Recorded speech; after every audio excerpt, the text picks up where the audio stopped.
और इस बीच एक बड़ी जानकारी आ गई है, उससे आपको रूबरू कराते चलते हैं जो इस वक्त आ रही है सोनीपत से एक बड़ी जानकारी आ रही है। यहां आपको बता दें कि रोहतक रोड स्थित आरओबी धंस गया है।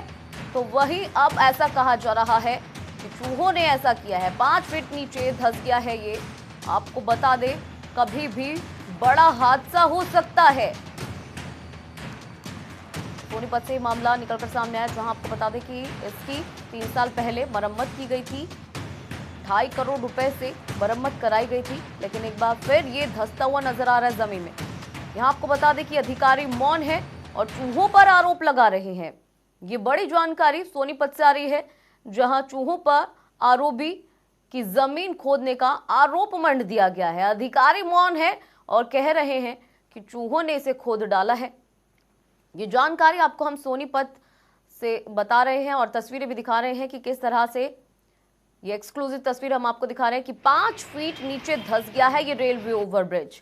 और जब अधिकारियों से इस पूरे मामले में बातचीत की गई तो उनका कहना है कि चूहों ने इसे इस हालत में कर दिया है। और आगे मौन धारण करते हुए तमाम अधिकारी नजर आ रहे हैं, सवाल पूछे जा रहे हैं, लेकिन अधिकारियों ने चुप्पी साध रखी है। सिर्फ एक ही आलाप वो गा रहे हैं कि चूहों ने ऐसा किया। अधिकारी मौन है और चूहों पर इसका आरोप लगा दिया है। आपको बता दें कि ये ओवरब्रिज 5 फीट नीचे धंस गया है। कुछ समय पहले ही इसको ठीक भी कराया था, जिसमें 2.5 करोड़ की लागत भी आई थी, लेकिन उसके बाद और इतनी जल्दी ये ओवरब्रिज एक बार फिर से धंसता हुआ नजर आ रहा है। आरओबी की जो हालत है, इस ओवरब्रिज की जो हालत है, वो भी आप देख सकते हैं। 5 फीट नीचे धंस गया है ये रेलवे ओवरब्रिज। और ये एक्सक्लूसिव तस्वीर जनता टीवी आप तक पहुंचा रहा है। कभी भी बड़ा हादसा हो सकता है। जिस तरह इसकी हालत दिख रही है, इस ओवरब्रिज की जो हालत है इस वक्त, उससे कभी भी कोई बड़ा हादसा हो सकता है। और जब सवाल किए जा रहे हैं तो तमाम अधिकारी मौजूद बिल्कुल मौन बैठे हुए हैं और चूहों पर इसका आरोप मंड रहे हैं। आपको यहाँ ये जानकारी भी हम दे दें कि 3 साल पहले ही इसकी मरम्मत कराई थी, और मरम्मत भी कोई छोटी मोटी नहीं, 2.5 करोड़ से ऊपर की लागत इसको ठीक कराने में आई थी। राम सिम्हार हमारे साथ जुड़ गया ज्यादा जानकारी के साथ। राम, अब क्या कुछ जानकारी आ रही है? क्या अब अधिकारी कुछ बोल रहे हैं इस पूरे मामले को लेकर? दीपशिका, देखिए ये 3 साल पहले 2 पॉइंट करीबन 20 करोड़ रुपए की लागत से जो है ये पुल का निर्मित करने का काम किया गया था।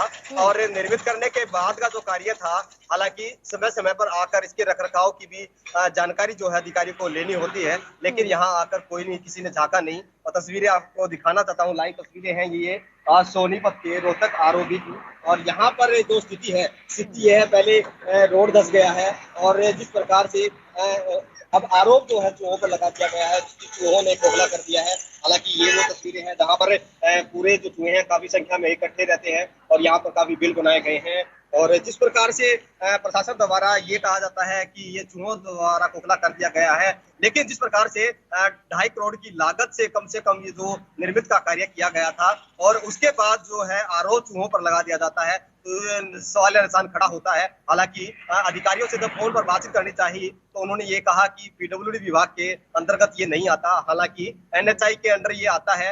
हालांकि यहाँ पर भी अधिकारी जो है नहीं बैठते, लेकिन जिस प्रकार से 2.5 करोड़ रुपए की लागत से मरम्मत किया जाना और उस पर ध्यान न देना, ये बड़ी चिंतनीय बात है। और यहाँ पर जिस प्रकार से ये काफी लंबा दायरा है, एक तस्वीर और दिखाना चाहूंगा कि कितना लंबा दायरा जो है यहाँ पर बिल बनाए गए हैं।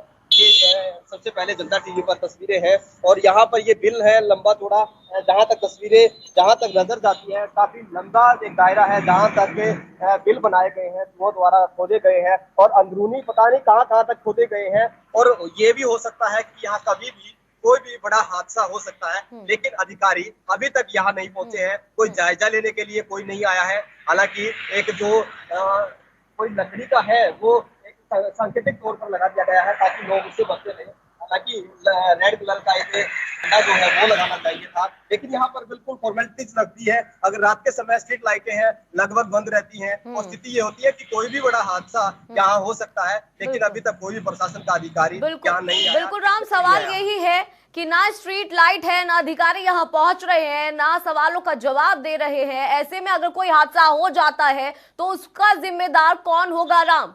यही सवाल बार बार खड़ा हो रहा है।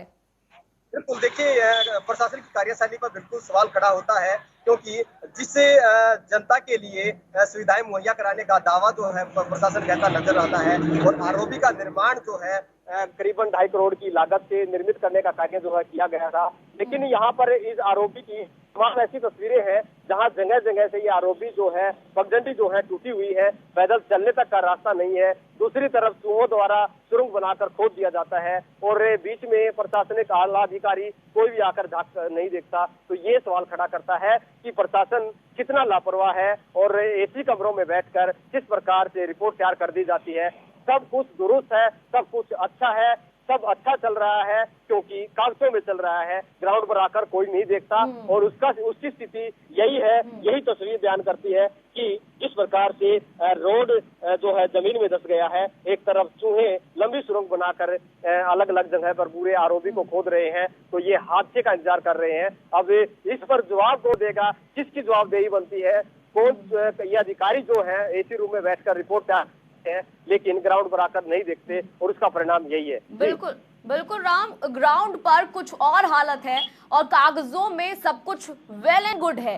इसके अलावा राम, जिस तरह से इसकी हालत है और 3 साल पहले ही मरम्मत कराई गई है, 2.5 करोड़ रुपया खर्च भी किया गया है, सवाल तो ये भी उठता है आखिर ऐसी कैसी मरम्मत कराई गई जो 3 साल में इसकी हालत इतनी ज्यादा खराब हो गई।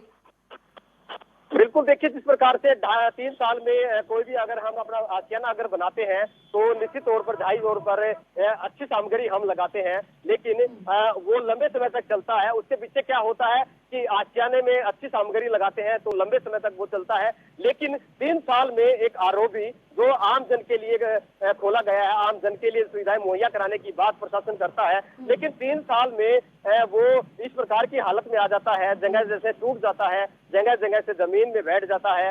तो इससे ये जरूर पता लगता है कि भ्रष्टाचार किस चरम सीमा पर फैला हुआ है, और अधिकारी जो दावा करते हैं कि उनकी तरफ से सब अच्छा चल रहा है, और ये जो ग्राउंड की स्थिति है 3 साल में भ्रष्टाचार की जो बू आ रही है इस आरओबी से, क्योंकि इसलिए भी आ रही है क्योंकि आज ये रात को पुल धंसा तो पता लगा कि ये अंदर से कितना खोखला हो रखा है। और यहाँ से ये मेन रास्ता है, और यहाँ से शहर के जितने भारी वाहन है, भारी वाहन जो बालगढ़ से दिल्ली से होकर रोहतक के वाया जो हिसार की तरफ जाते हैं, इसी रास्ते से होकर जाते हैं, इसी से आवागमन होता है। लेकिन जिस प्रकार से कोई भी बड़ा वाहन यहाँ से होकर गुजरा तो देर रात ये धंस गया, और अब ये पता नहीं अन्य किस किस जगह से धंसने वाला है। बिल्कुल राम, जिस तरह का मटेरियल इसमें यूज किया गया है उस पर सवाल उठ रहे हैं। बहुत बहुत शुक्रिया इस तमाम जानकारी के लिए। तो बता दें कि